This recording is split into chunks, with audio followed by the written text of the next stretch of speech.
right. This is the Board of Trustees workshop meeting, August 11th, 2026. Can I get a motion to open the meeting? Trustee Patino, second trustee Suma, all in favor? We have four. Yes, you do. We can do four, right? We can Yes, start that's with four. a quorum. It's a quorum. Four is a quorum, all right. Deputy Mayor Galen is likely here momentarily. And trustee Rosenberg, trustees Rosenberg and Rob will be attending today. All right. First item on our workshop today is a discussion about speed bumps and bumps. So we get a lot of requests from residents about adding a speed hump or bump to their road. It's always been the case, and we want to create a policy and a process for how to, take those requests and look at the situation to figure out what the best solution is for anywhere where people are often speeding or it's dangerous for pedestrians, and try and set up some sort of criteria. So the goal for this workshop right now is we have the traffic committee here who has put together a presentation about basically like why we're even talking about it. And then they drafted a sample policy that we could consider. And the next steps from here, if there's consensus around moving forward with this, would be for the staff to take this policy and work with our attorney and take any considerations we have here to put forth a full draft for our consideration at a regular meeting. So, first, I'd like to welcome the traffic committee up to show the presentation that you have.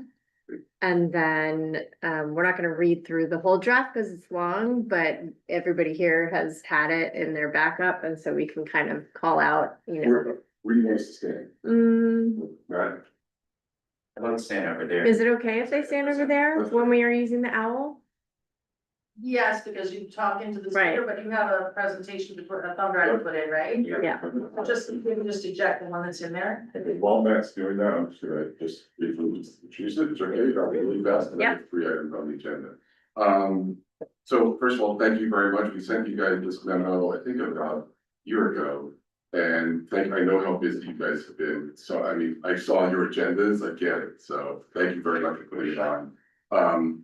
So I wanted to Oh, your thank, names. I'm sorry, my name is Rob Aaron, the chair of the traffic committee. Perfect. Standing next to me is Matt Carmody, who's gonna lead the presentation and lead you through it. Also, 2 members of the traffic committee, Blake Juice and George Epstein, are sitting here, so I wanna thank them, they all worked on this. But Matt was the lead drafter of this, and just so you know, Matt's a transportation engineer for 25 years. He's a certified road safety professional, a transportation professional certification board, and really there was one.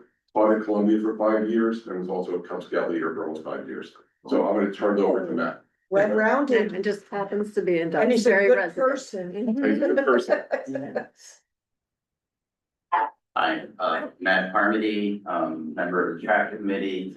As Rob said, we have presented a memo to you with a sample policy recommending something that was about a year and a half ago, February 2025. And we've done a little bit of a refinement on that since then.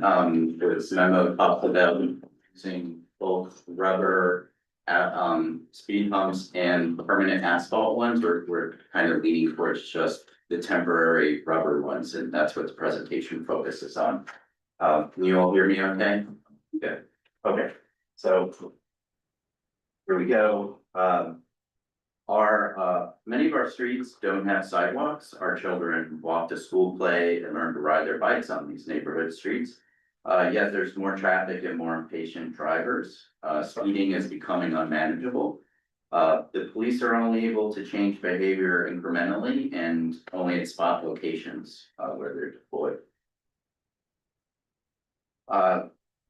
Vehicles are getting larger. The, one on the left is a 2002. And you can see that the height, I know you can't read the numbers, but the height of the hood, which is unfortunately where it would impact a pedestrian crossing the street, is lower. And your typical height of a lifted pickup truck is much higher. So there are more SUVs and large pickups. They are deadlier to pedestrians, and I'll do a little video demonstration of that on the next slide.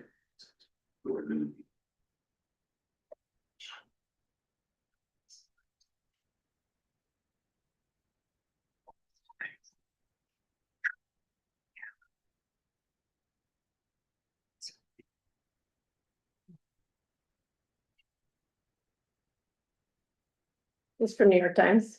Yeah, Yes.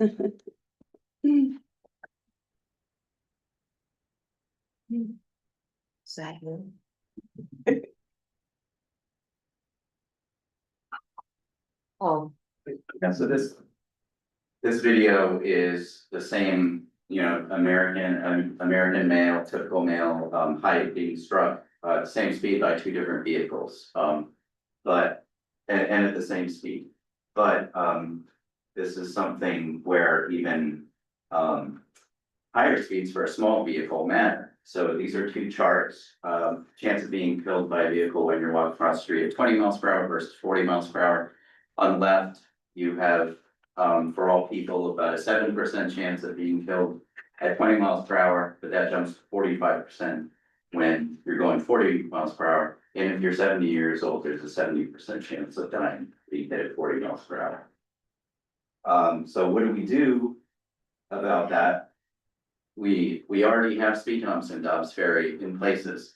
They're effective and inexpensive. Where they're installed, they cut crash numbers in half.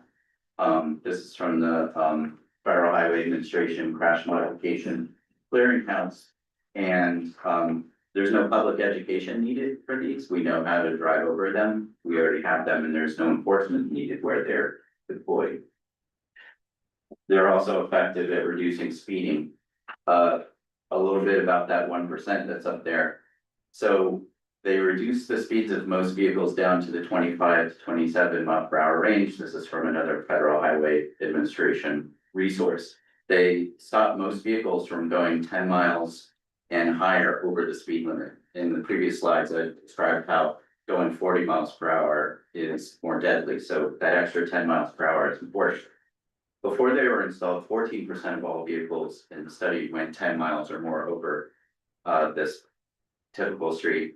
After they installed that, went from 14% of 1% of all vehicles went more than 10 miles per hour. So it essentially stops the super speeding that happens. But they're not perfect. Street cleaning, snow removal, and first responders find them challenging to work around. Residents can sometimes hear vehicles going over them from inside their house. And then drivers return to their previous speed after slowing down for them. So you have to place several along a long street. A policy is needed to be transparent to our residents. When, as Rob said, when the residents identify a speeding risk and they refer it to the traffic committee, and we say speed hump would help here, there's no clear path. It's kind of like the pachinko machine. You're not sure where your request is going to end up. So now the traffic committee has to resort to advising residents requesting speed humps that, you know, the village usually doesn't approve them, and we don't have a policy. So the complaints of them, I mentioned first responders. Our community's first responders have generally been opposed to them, citing equipment damage from the high crest of many of the homes that are built in our village. And the traffic committee understands this. We share a couple of key goals with first responders. We all want to reduce injuries and deaths. And we also know that seconds count in emergency responses. So our goal to the board of trustees, mayor, not to overrule responders, and we understand their concerns, but we have some thoughts on how to create a process and a product that allows us to test the efficacy and respond to the legitimate concerns of police, fire, and ambulance.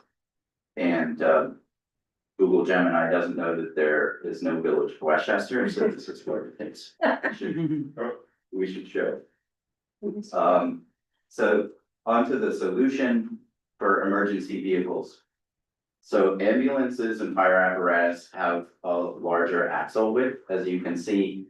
The speed bump or hump can be built in a way that has these brakes in it. So this particular variation on speed hump is called speed cushions, and transportation engineers don't mean to lose people with all of our lingo, but it's a just think of it as a speed hump with gutters in it, so that large width axle width vehicles can drive over them. Standard axle width vehicles have to slow down. They're going to hit it. And the cost is really the same for either a solid rubber speed hump that goes all the way across the street versus the 3 cushions. The 3 cushions solution is better because it can allow us to move the cushions around so that drainage can get by on the curb, and it can be used to test the widths of our village's fire apparatus and ambulances. They're just like modules that you can move around. And if I didn't mention, they just bolt into the asphalt, which sounds easy, it's hard, but it's not permanent, it's like asphalt is. Do our narrower roads, can they accommodate that?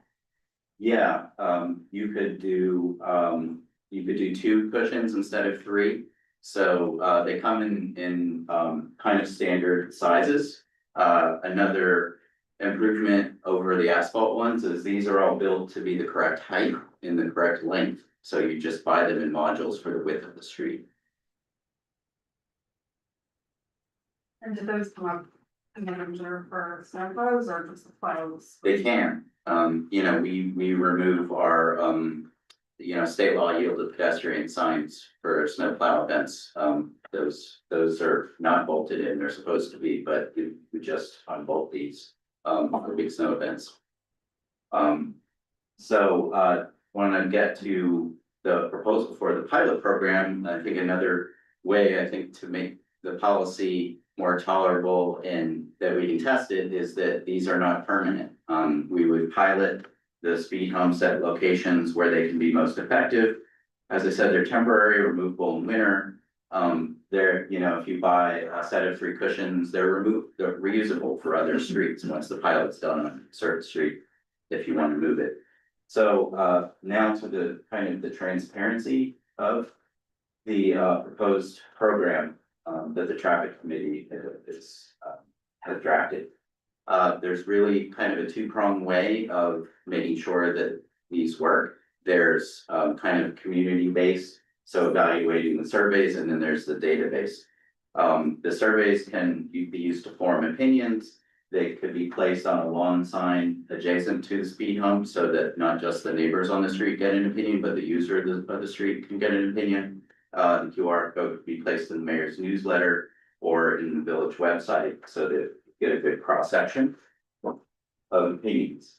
Next to the data-driven part of it, the police can perform before and after speed evaluations. This is similar to a speed box that the village owns, that the police deploy.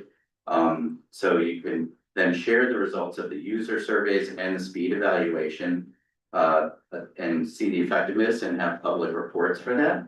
And then you can decide if the pilot's over, we could remove it if it shows undesirable results.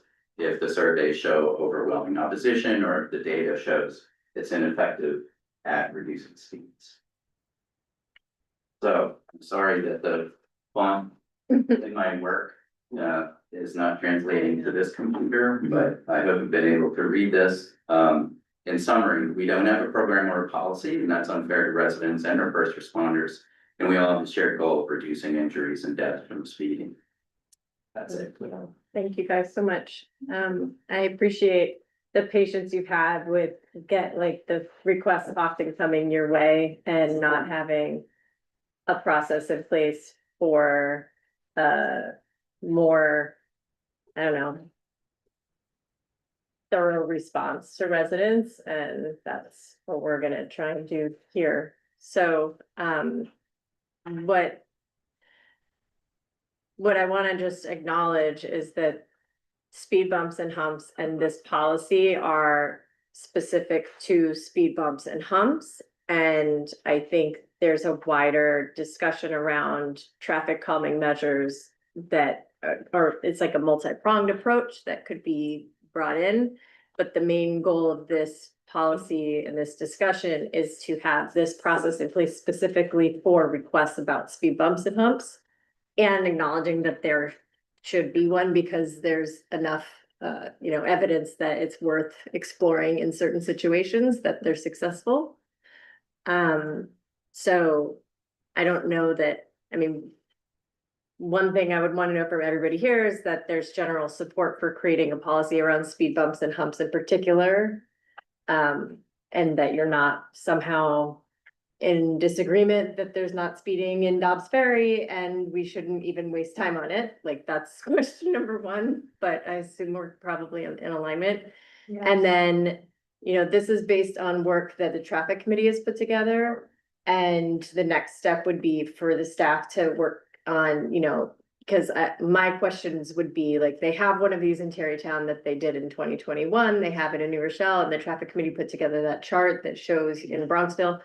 And so I'd want Mike to be connecting with them to see like what's working, what's not, getting more evidence about what, whether or not we should be using theirs or what they would do differently now. And so that's one thing I would immediately say. And then any other considerations you guys have that you would want that aren't in there that you would want them to be looking at from here. Because I think there's like more that staff could potentially get in terms of data and information from other people and vendors and how it all works with emergency services. So I would like to hear from all of you about those things. You want to start? Because you're their I am liaison. so excited for this. Thank you, guys. Yes. Because actually before this, I was like, oh, it's a speed bump, but there's the technology, just like it's changed, it's evolved. And so, but yeah, as we are having construction, we're seeing people taking off, they're going down some of the neighborhoods. And, I can't say that they're not speeding, right? But also we can't ask our police to constantly enforce different parts of Dobbs. So there is, I was looking at the charts, there are criteria that must be met for a speed hump to be installed. We'll take the advice of, I think when we are doing the evaluation process, we have the first responders involved in the judgment plan, but also the grading, location, where is this fire hydrants, where, things like that. But this is a necessary conversation we need to have, and we have to have this evaluation. So thank you. One thing to add on that is, there's the idea that we could be positioning police at all these different places to ticket people or something, but at the end of the day, 25 miles per hour is the limit, which I feel is an issue with like, what can they do if 25 miles per hour on some of these teeny tiny roads is actually quite fast? And would be like, to us as just like pedestrians or whatever on the street, feels like speeding because it's fast. Yeah. And if we can't change it lower than that, then they can't enforce lower than that. And it doesn't matter if we have police on these streets because they can't even make them go slower. So, I bet, one thing is like having us, and we've had discussions before about like being able to set things to 20 or whatever, like we should be able to set our own speed limits in the village. And right now it's a state law that 25 is the minimum. And so if we could figure out a way to get them to allow it to be 20, which they recently did in New York City last year, that's another path that I've just been like discussing on the side with our representatives, which is a much longer term impact, but it gives teeth to anything that the police might be able to enforce. But I want to add to that, like the 25, even that might seem on a small road, you know, we don't have the sidewalks. Children do have a very different depth perception than we do. So if a kid is chasing after a ball, running from in between two cars, they can't tell that there's a car coming. Mhm. And so we, you know, having a policy, we need to be able to evaluate this process.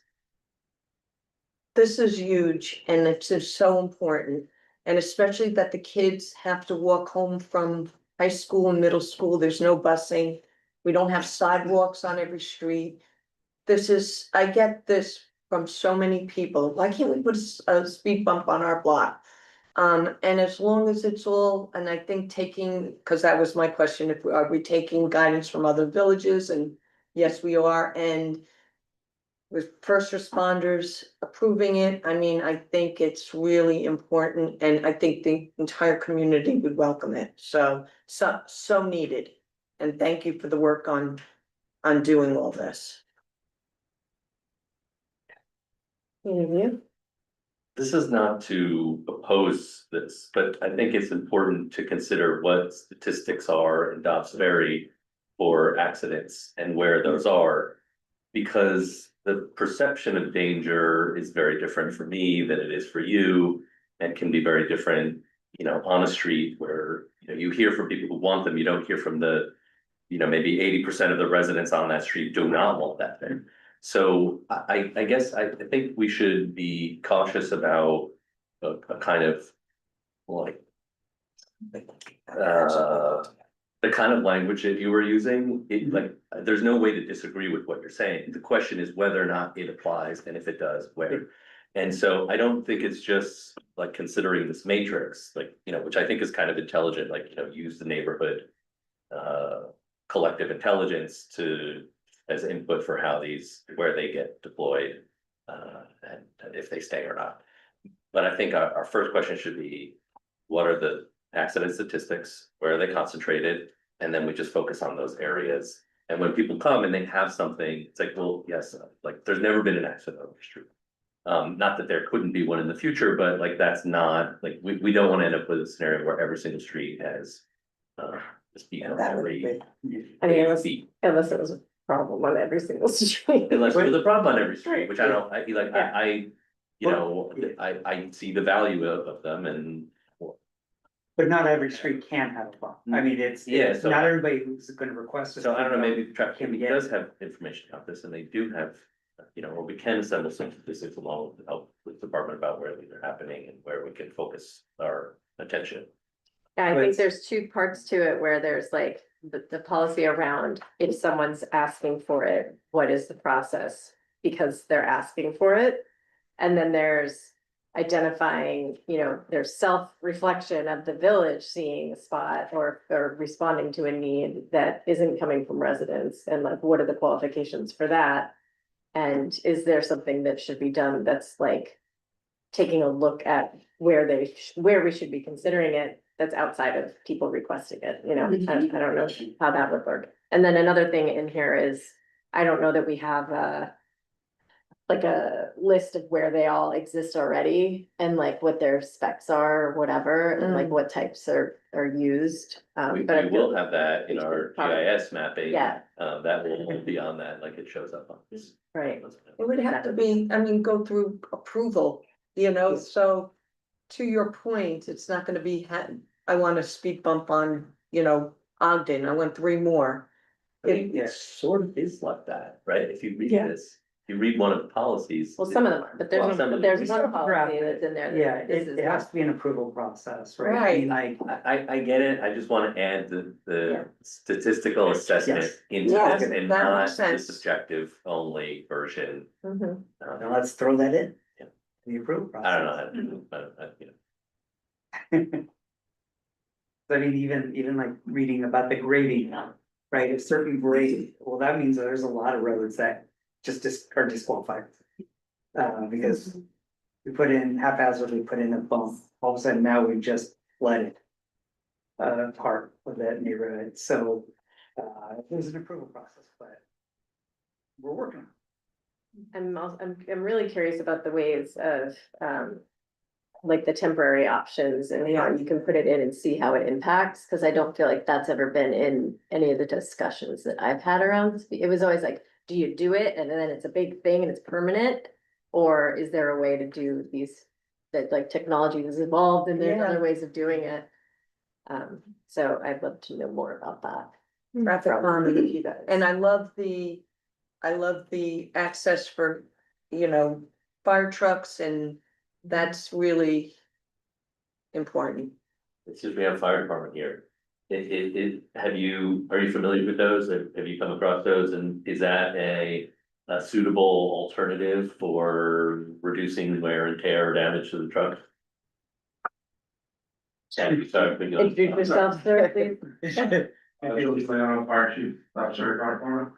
So we have that, not those ones, the broken ones, we have not encountered those in our village or in any neighboring villages. Funny thing is, right now, one of our trucks is up getting their leaf springs done right now up at Firematic, which is, you know, because we have some issues with the leaf springs. I'm just speaking for us, going to Rivertown Square, that area takes up 20% of our calls. We hit a speed bump or a speed hump every single time we go over there. They're on Beacon Hill and they're on Ogden Avenue, so we're going that way all the time. I'm not saying we're totally against every single one, but I do believe that there needs to be data to support it, starting with speed data. You know, I know the chief in the past, his crew has put out those speed boxes. And even for the temporary, you know, speed bumps, we shouldn't just say, oh, let's just throw it out and see how it goes. There needs to be data and rules for that as well, because it's like, you can't just put them out and say, somebody thinks somebody's speeding, which I understand and I respect the traffic committee and what their job is, but just because somebody thinks they are, doesn't mean they actually are. We need to have the numbers to back it up. I can tell you, we thankfully do not respond to a lot of auto accidents within the village that involve pedestrians, so we're very thankful for that, but I'm sure chief has numbers and stuff, but for us, I mean, again, I don't wanna say we're totally against it, but there really needs to be a need for it, not just because one or two people on a block think this will help slow it down. And speaking from the other side of it, snow plow is a nightmare with speed bumps. Mhm. So just that's something to keep in mind though. Well, I would hope that we'd have representation from fire as Definitely. as well as Absolutely. police when And we again, approve the process. I'm not totally against, we're not totally against Yeah. everything, but there really needs to be the data to back it up. Because, you know, just if you have one or two cars speeding every once in a while, you know, maybe it's the same person that's speeding, you don't know that, but majority of the time, you know, when I see the data that comes back, a lot of the times they're not speeding, Mhm. so. Well, that, I mean, that's kind of my point, is like, they might not have been speeding, but 27 on some of these roads, Absolutely. It's like- Yeah, it's not speeding, because it's not. I mean, it's kind of barely speeding, but it feels a lot faster because it's a tiny road, and so speeding and the data isn't gonna show you if it feels unsafe to walk, and then if it feels unsafe to walk, there's fewer people walking because it feels unsafe. The giant cars, because they're bigger, are going slightly above the speed limit. So I would just flag that the data might not show what people feel when they're walking around because they're trying to Right. walk, but it feels scary because they're bigger cars going slightly above a speed limit that is already too high. So that's, again, I don't think that Yeah. speed bumps is the only solution. I think that that's just what It's a- people are feeling and they're responding to it because it feels fast. Cause it is ish, you know, the cars are, you know, if it's my Wagoneer coming through at 27 on Palisade Ave, that feels fast, even though it's barely speeding, so. So to your point, though, I think that what I would wanna know better, you know, this policy is specifically around people requesting speed bumps, but if they're requesting a speed bump, it's because they feel it's too fast, and so how does that? How does it end up being? We're not just responding with a reason to do a speed bump, it's also what other considerations could be done to. You know, if there is some slightly increased speed happening there, what are the other things that we can be considering that aren't speed bumps? And would they work better? Cause there are like, you know, there's like the bump out things, there's the store strips. well, there's rumble strips, there's, the bioswales. So like, we already have a stormwater management issue. If there's things that could be done that help slow people down, allow for people to walk more, but also like absorb water. I mean, I just want to make sure that whatever the thinking is thought in a bigger way that's not just responding to someone wanting a speed bump and like addressing what their concern is based on and how else there might be a solution solve, for it. Yeah, Yes. But Yeah, we have. That, I mean, that all sounds like a lot more work, but I just, it has, We have. but I think like have to the speed key bump point against is stormwater. somebody wants a speed bump, what's the process? How do we get that? That's what we wanna solve because it's not solved. But besides temporary speed bumps, speed humps, rumble strips, blah, blah, blah, like what are the other things? And are there things that we're not considering that exist now that we could be? Uh, Why are they saying it? You know, is it because people have to walk in a way that they weren't walking before and now whatever, you know, like I just want to make sure that everything is thought of holistically and not just in response to a request. where do, most of the requests go to? The police department or the traffic department? Like, in other words, currently? Usually. Currently, the traffic committee has been like keeping a spreadsheet, a tracking of people's complaints. Okay, We're hoping to move that, you know, have that be with the administration office, so that Right. the staff and the Right. village knows more, like, in addition, addition to volunteers. right, So that's one thing that Mike is gonna be working on. But they've been like, you know, it's more work for staff, so they've just been doing it in support of the overall Right. needs of the village, so. If we can see how that works moving forward, they could just, you know. Keep it track for the admin and they always have access or something, but like the staff, village staff should know. All of the complaints that come in and be able to see trends and do we have any of the removable ones now, or are they all permanent? I think they're all permanent. They're all, Just went straight. Yeah, they're all the Permanent. permanent ones, cause the. Does the bus, do you need to get approval from the Beeline bus people, if you're gonna put one on their People route? can't put them One on. policy is, yeah. it No can't- Ashford. It can't be on bus lines. That's what it says in our. I'm wondering if It's that. sample, but I don't Yeah, know. it's on the sample. I was just wondering if you were gonna take a proposal for a request, do you have to Right. run it by the county? And Actually, that's something I counted because the bus. here. Oh, I'm sorry, I jumped ahead of you, Jess. sorry, but the answer is yes, and when the village installed the Rivertown Square on Hill Drive, they had to get, you know, approval from the county, which was forthcoming, so. The 66 bus runs over Beacon Hill and over those two speed humps.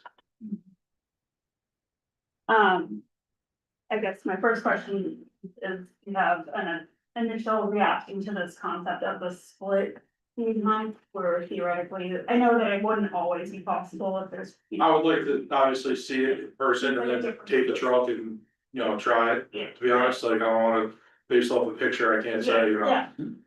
But it is a different conversation. Yeah, no, absolutely, and you know, I think, you know, having a policy is, you know, not an issue, I think there should be a policy. But I also think that, you know, requesting a speed bump, I read the whole policy and it's, you know, very well written. It should be two different, in my opinion, it should be two different things, one should be requesting it. And then the process by which it's implemented should be something totally separate. Exactly. Because before you even get to that implementation process, you know, it has to either be yes, it's justified, or no, it's not, and then. You know, you can move from there to there. I don't think it should be in one document. I think it should be two separate documents. That's just my personal opinion. Yeah, I mean, I think my overarching perspective is, this is wonderful. We, you know, in our draft comp plan, we have, you know, improving pedestrian conditions and connections and improving the conditions for bicyclists and micromobility and you know, implementing a village-wide multimodal transportation system, so I think, you know, getting more single occupancy vehicles off the road is the goal, and perhaps this can be an approach to helping us get there. But I do think that, like, it shouldn't really be just a like yes, no to speed humps even when the request comes in, because probably there's some sort of hierarchy of like.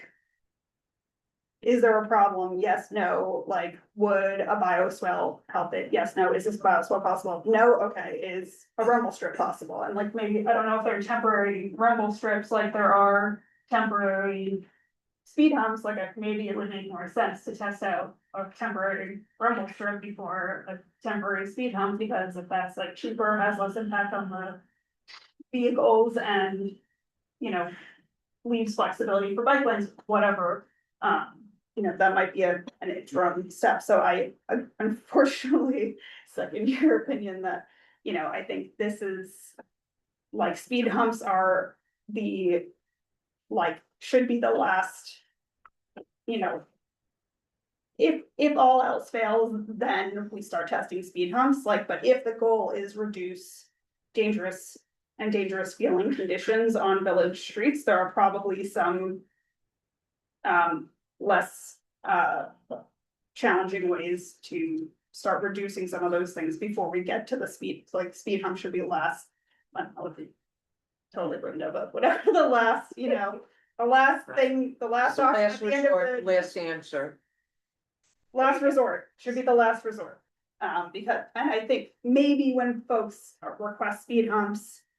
It's like, well, I've seen speed humps in town, a speed hump is a thing I know the word for, so therefore I'm requesting a speed hump, which doesn't necessarily mean the speed hump is the right solution for the problem that they're identifying.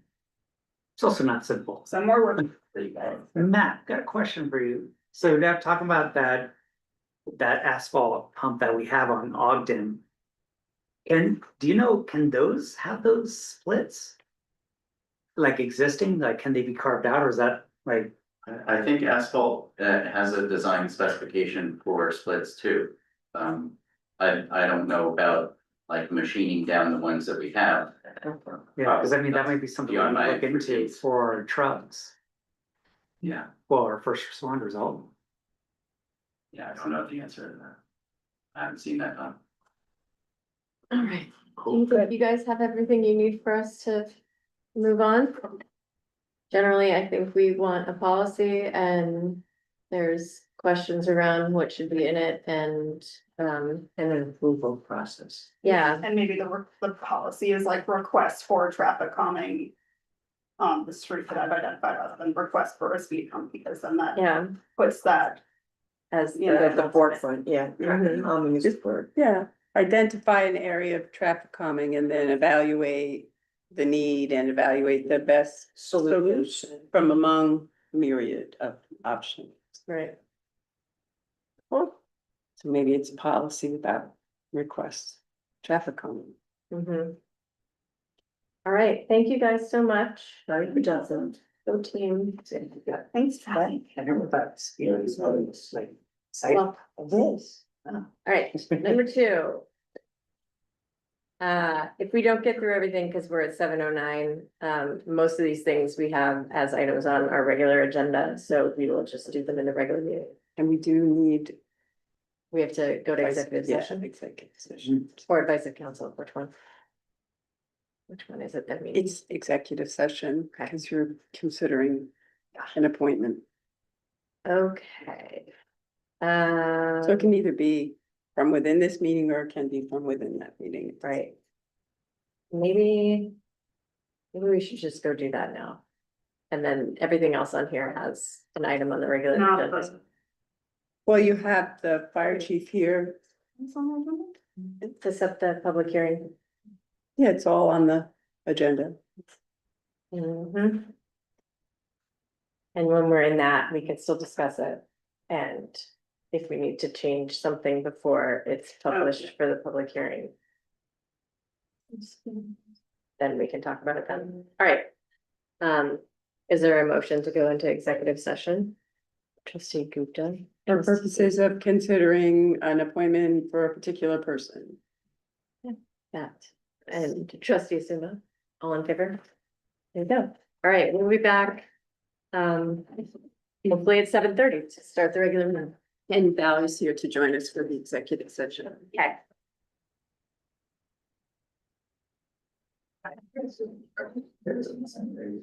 We're not closing yet. It's executive session, so we'll come back and close it. Yeah. Thanks for the feedback. Sorry, Ron.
Deputy Mayor Galen. Trustee Tino, all in favor? Okay. All right, pardon me, we're going back into our workshop. Me. We are gonna do the rest of the topics that are in the workshop with the corresponding items on the regular agenda and just go through our liaison reports. If there's anything everybody needs to share in relation to your boards and committee liaison posts. Trustee Gupta, do you have anything? Traffic committee. So, Just did it. well, there's more. Oh, there's more. Good. Yeah, Okay. because we did forward over our recommendations yes. for Ashford corridor. Mhm. And then, there's actually something. So that was the recommendations from the study that Nelson Pope did after that light went out at Washington Avenue. And so the traffic committee has two recommendations that they would like us to look into, and so they are now with the administration office, and you'll get back to us on that. Right, okay, Right. go ahead, that was it, there's another? Just the Friends of the Waterfront with that event that they'd like to participate with on the same day as the Ferry Fest. And it's the Hudson River Museum. There's like a display and you forwarded it to Mike and to Kendra to see if that would be a conflict because it's the same day as Ferry Fest, but it's in the morning. So they just need kind of an answer because they have to get back to the Hudson River Museum to see if that's something we, you know, they're excited about it, but I'm glad they, of course, they have to, you know, coordinate with us on that. Okay. So- Usually what they do is just like a table, or it's always a small activation where they do I things, but can't imagine it being that much of an interference with Ferry Fest, but nonetheless, they need approval from us before they can move ahead on it or not move ahead on it. oh, Well, I was just, they're going to be a vendor at the, I mean, they want a table at the Ferry Fest? No. No, No. it's at the waterfront Okay. itself. Got it. Friends of Thank you. Waterfront, a different thing. Yeah, thank you, Yeah. different, all right. kind of an exhibit. What would it What I entail? Would missed. it entail like? I don't have the details on it, but it's, I don't think it's that complicated, but nonetheless, we need approval on it. Guys, Dobbs Ferry will be participating in the inaugural Rivertown's Pumpkin Trail. Huh? Get I excited. know, that is exciting. It is, Tell me more. has grown out of the Irvington Bulldog public art Yeah, exhibition that happens seasonally. So this is the first time, I believe it's all the river towns now.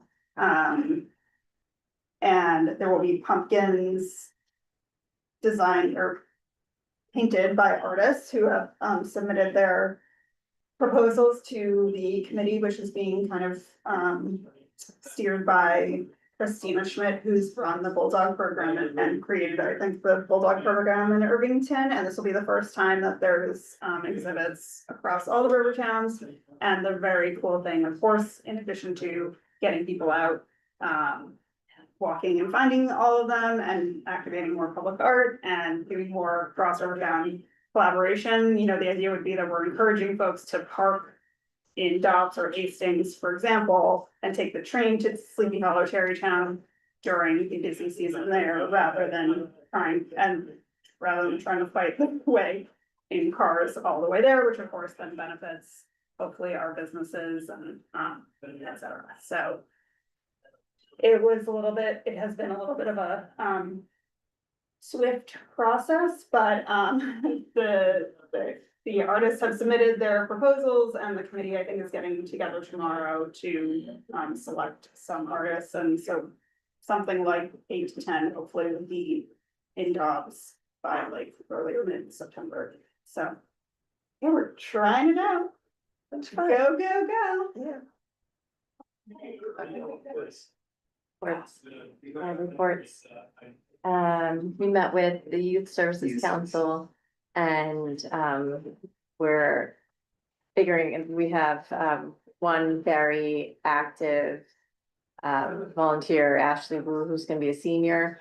And I think she's likely gonna be recruiting from the school to see if there's ways that we can help place people in their interests in the various different ways of volunteering with the village. Like she's particularly interested in like governments and what we do, so she might do stuff with us as, you know, her and maybe others.